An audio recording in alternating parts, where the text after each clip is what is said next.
கூட்டணி வைக்காம எப்படிங்க ஜெயிக்கிறது அப்படின்னு பொறுத்திருந்து பாரு எப்படி ஜெயிக்கிறோம்ட்டு. அது ஒரு இது வச்சிருக்காங்க. கூட்டணி இல்லாம வெல்ல முடியாது, ஒன்னால முடியாது. இந்திரா காந்தி அம்மையார் அதே சினிமாவை கையெழுத்துல தான் தோன்றித்தனமாக என்னுடைய சொந்த நிலத்தை, வெள்ளக்காரங்களத்தில் கூட அது அவன் கட்டுப்பாட்டில் இல்லை, என் பாட்டனுடைய சொந்த சொத்து கச்சத்தீவை எடுத்து கொடுத்து விட்டேன். என் மீனவ சொந்தங்களின் வாழ்வாதாரம் முற்றுமுழுதாக சிதைக்கப்பட்டுச்சு. கச்சத்தீவு எனக்குன்னா கடல் தூரம் அதிகம், அவனுக்கு கடல் தூரம் அதிகம். நான் எல்லை தாண்டி வாரேன்னு சுட்டுக்கிட்டு இருக்கான். இந்த பாப்பியே 2 படகுல என் கொடியை கட்டிட்டு என் பிள்ளைய போயிட்டான்.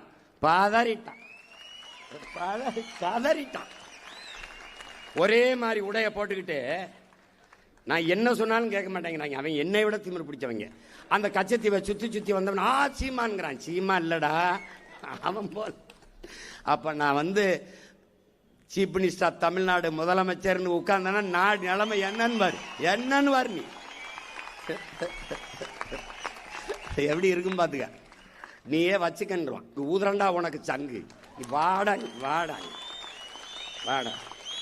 டேய், இது ஆண் பெண்ணுலடா, அவ்வளவு புலிடா, வீர புலிகளடா.